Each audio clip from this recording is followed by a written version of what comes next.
This is English shorthand dictation number 109 and the dictation speed is 120 words per minute. Ready? Start. We have had two absolutely useless bills before this on the same lines which never matured into anything. We need to have one good bill.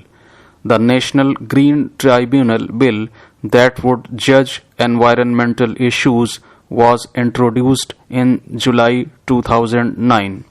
There is this feeling that it was done for the establishment of a National Green Tribunal for the effective and expeditious disposal of cases relating to environmental protection and conservation of forests and other natural resources, but it will have the same powers as a civil court. It will subsume various state-level authorities that address environmental issues as well as committees created by the Supreme Court for that purpose.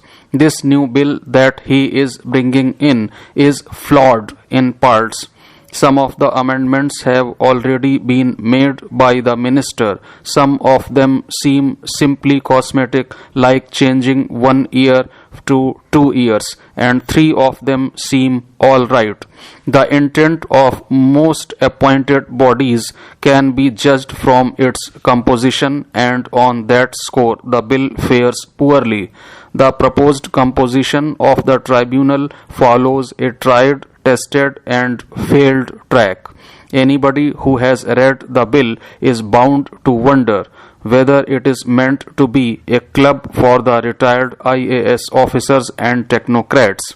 As it stands, the expert members of the tribunal would need administrative experience of 15 years, including 5 years experience in dealing with environmental matters in the central or state government or in a reputed national or state level institution. People who have actually done a huge amount of work in environmental protection cannot join the tribunal even though they have the experience and even though they have the passion. After all, Supreme Court judges are not born knowing the law. What they do sitting at the Supreme Court is to have an eye for truth, an eye for justice, and common sense, which is what anybody working on the ground has. But you have excluded us from this by bringing a condition of administrative experience of 15 years, including 5 years experience in dealing with environmental matters in the central or state government. What would you count as experience? Bureaucrats are changed every 3 years. They are neither learned nor educated in anything they do. It is simply a matter of passing files around. Why do you not give an appointment or the window of opportunity to people who have actually worked? All earlier attempts in handling environmental problems have failed because their control was left in the hands of bureaucrats. Had such appointees been competent, those government departments or institutions where they served would surely have been instrumental in protecting the environment, which is clearly not the case, and that is why you need a tribunal. In fact, it is the colossal failure of the administration that is creating the compelling logic for the tribunal. What would be infinitely better is for the tribunal expert members to be of technical and scientific background, experts in public health, occupational health, social science with relevant experience in environmental and occupational health or with qualifications for its membership. There is no provision in this bill for ecologists, hydrologists, and anybody from civil society or NGOs who have been active in the field of environment to become a member. This should be changed. Moreover, a tribunal member can join a corporate house whose case he might have dealt with within 2 years of demitting office. You have changed it from 1 year to 2 years. It is a dangerous proposition that harms transparency and impedes the tribunal's independence. The House panel feels that judges should not be allowed to take up directorship of any concern or be associated with any industrial house. Even worse, the shortlisting of candidates will be done by the Ministry of Environment and Forests. We know the kind of pressure that is put on them to select weak or vicious people with no integrity or value, retired bureaucrats or technocrats in search of re-employment. This is what should be amended. There should be a transparent process of appointment of members and chairmen. There should be a noted environmental lawyer or jurist as a member. No bureaucrats should be there as expert members. In fact, a specific clause that anyone working in Ministry of Environment and Forests or any ministry whose decisions are subject matter before the court cannot be included. If we need these great experts, they can be called in for advice. One of the honorable members has talked about amicus curiae. No doubt they can be amicus curiae. The word expert, as qualified by the bill, is expert in science, engineering, technology, and having administrative experience. Is it the only thing that makes you an expert? How about people who have spent their lives in the field working with cold logic to get justice?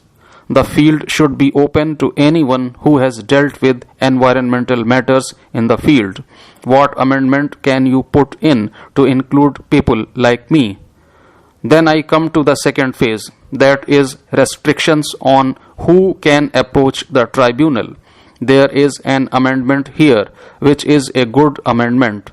It says that any person aggrieved, including any representative body, can file an application. The earlier provision was that judicial and quasi-judicial institutions cannot be strong if only a few people conveniently selected by the authorities are allowed to approach them.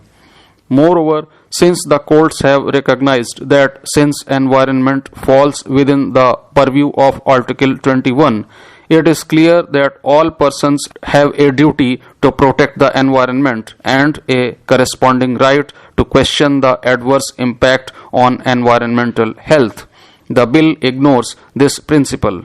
In clause 14 to 16, it is given that the tribunal is only allowed jurisdiction in those cases which are considered substantial.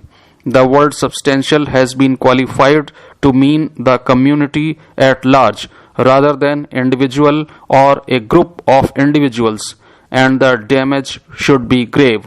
That is an extremely serious error.